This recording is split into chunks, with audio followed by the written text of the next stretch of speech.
Hey guys, welcome to day 5 of my practice series where I am practicing the Grieg butterfly and I'm showing you how I practice. So this is the last day I'm going to do this series because after this it's really just a bunch of repetition and polishing of little things, and I feel like what could be learned from watching me would have already been learned by now. So that being said, I'm going to show you kind of where it's at. So let's see if I can capture it.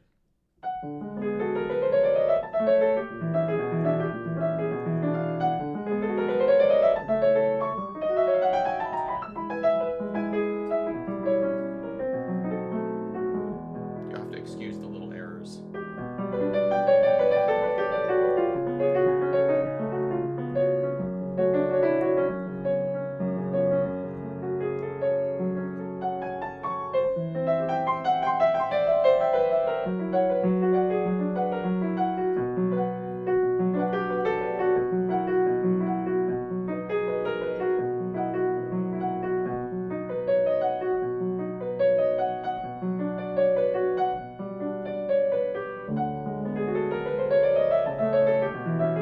Oops.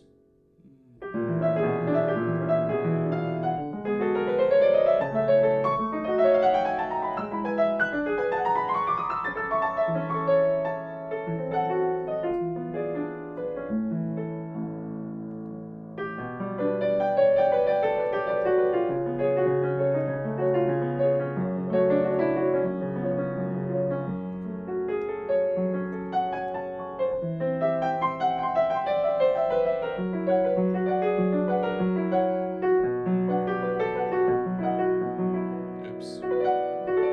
I'm missing something.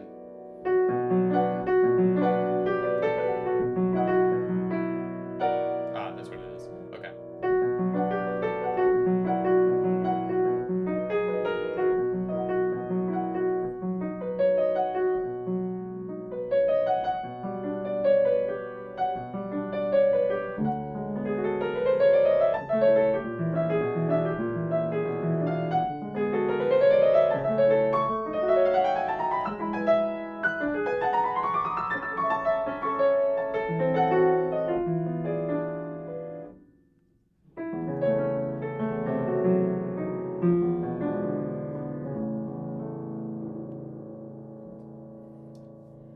Okay, so that's a rough idea as to where it's at.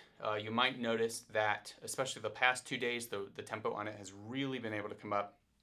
But given that it's only been 5 days, this comes at a cost for me of accuracy and tightness, and I still have a couple of like little hesitations, a couple of wrong notes, things. I'm obviously like practicing too fast. I shouldn't practice this fast. I'm just showing you like what it's like when I'm really trying to go for that performance tempo sound. That's basically what you get. And I'm still pleased with how it's coming together. And I would say that the way I got here was a lot of that frequent repetition trips to the piano, very, very short. And I barely did that today, and I barely did that yesterday. So really, it's like work that I did several days ago, I'm starting to sort of realize the benefits of now. I would say I'm combining that with dedicated practice sessions where I'm really carefully taking a look at things, laying things out under tempo. Under tempo is really, really important. And then the last component, and this might be something that a lot of people miss, or at least like more beginner and intermediate students, they might miss, is I am really trying to push things up. I'm trying to push tempos up, not because I think that that is the most important thing, but there's ways I can hold my hand at certain speeds, and there's ways that I cannot. Let me put it this way. There's ways that I can hold my hand that will limit how fast I can go. There's fingerings I can use that will limit how fast I can go. And it's really important that I invest in the techniques and the sound and the feel and everything with regards to practice that's going to order me towards a performance tempo that I'm going to be happy with. So I don't want to settle on something that I can't get past a certain tempo. So, I mean, there's a lot of me just trying this over and over again.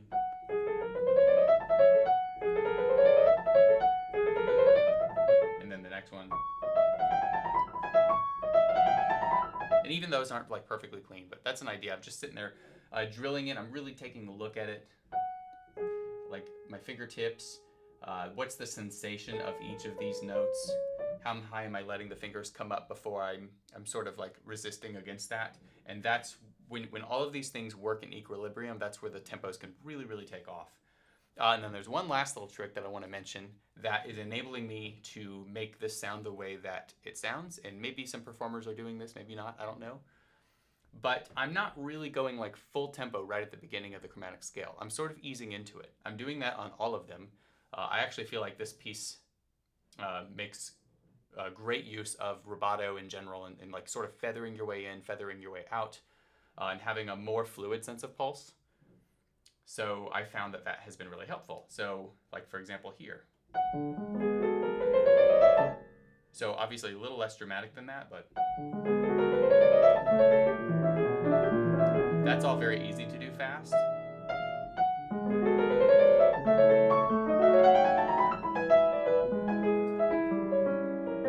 And I get to slow down here anyway.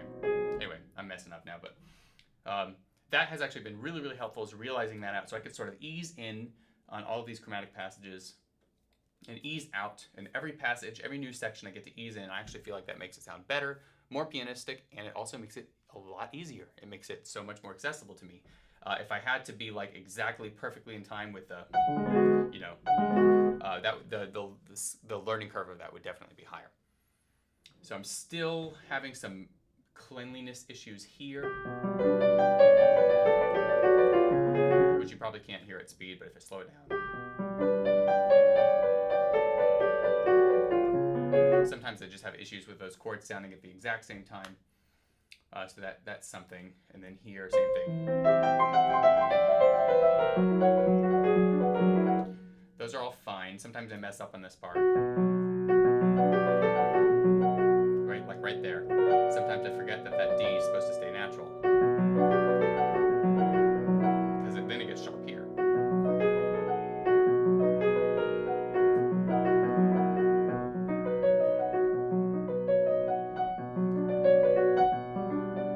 And then ease back in here.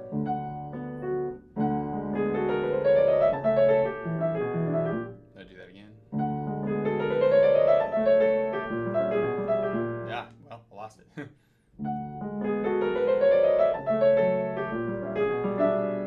Where is it? Oh.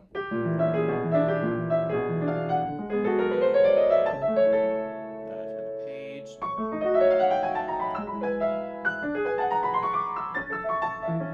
Yeah, still kind of messy. So like, it's unreliable. So that's, if you're wondering, well, what more practice really needs to be done on it in order to get it recorded, it would be that it needs to be more reliable. Because I feel like if I start rolling the camera and trying to get a good recording of this, it's going to take me a lot of attempts to come up with something I'm happy with. Those attempts will subsequently be practice for me, so that's always nice. But I really need to work it at a slower tempo, and which I'll probably do in just a second here to close the session, to kind of show you where it's at there. And then I can start sort of polishing and just frequently repeating any little trouble spots. So what I'm going to do is I'm going to do this at a slower tempo, maybe a little faster than previous days, but not too much. Let me hear this.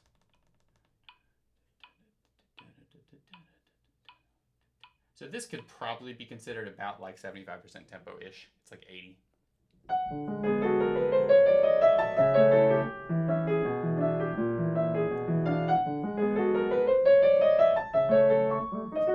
It's a little messy.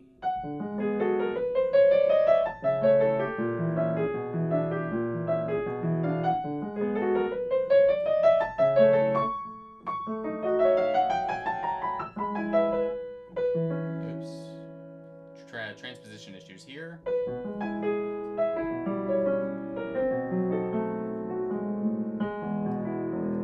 Earns a repetition.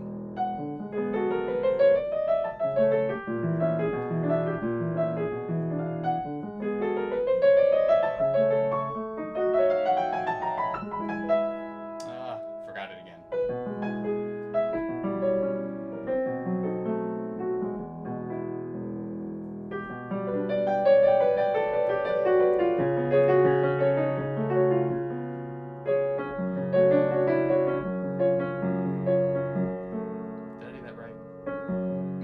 messing up all these parts. There you go.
Forgot that chord. That happens a lot. Yeah, let me back up.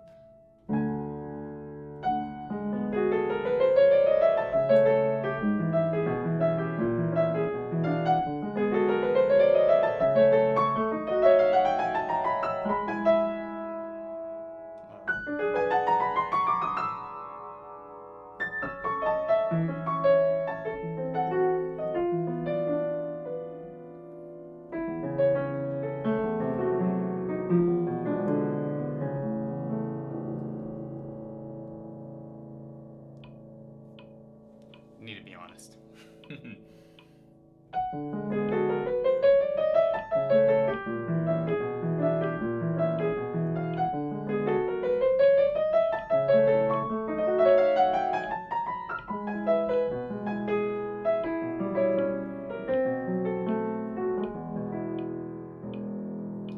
need to remember that the first time I do this, I gotta remember that it's all E major stuff.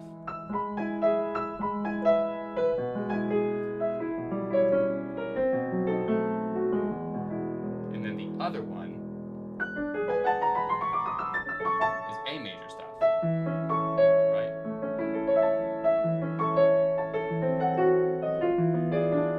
A. Just gotta commit that to memory. Actually, I'm telling you as if it's for you, but really it's for me. When I describe those types of things out loud, I tend to remember them better. That's a helpful tip. Talk yourself through things. I'm going to begin at that B section, continue with the metronome.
getting fatigued.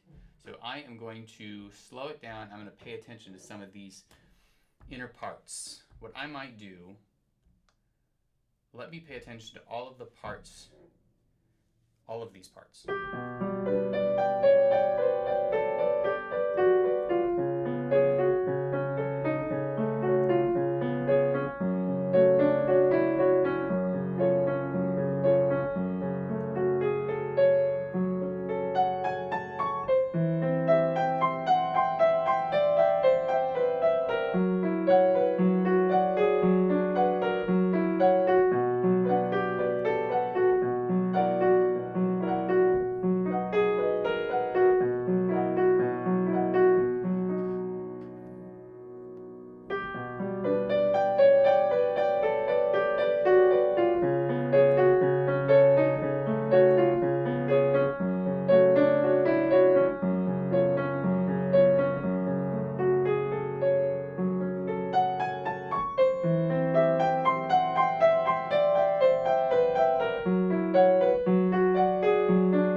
That was me just being super intentional about that last part. I can do it that here too.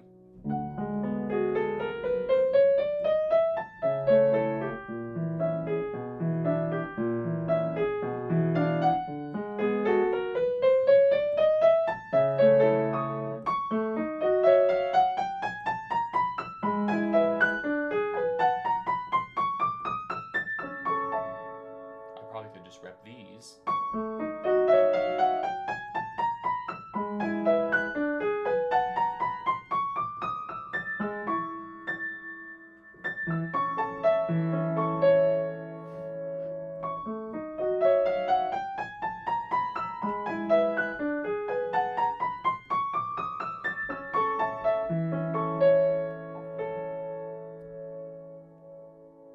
Oh, it's all laid out in one spot on the last page. I'm going to do that.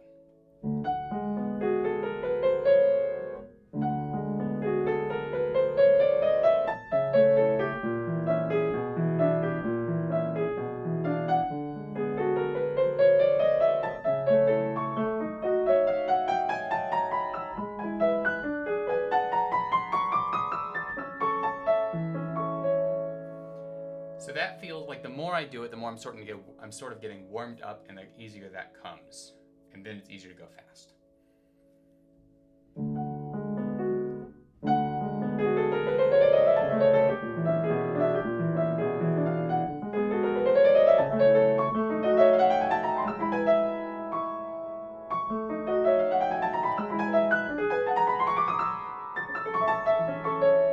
Okay, so that's just a brief rundown of where it's at. So from here, I'm going to do like really focused repetition, probably more practice at that really slow tempo.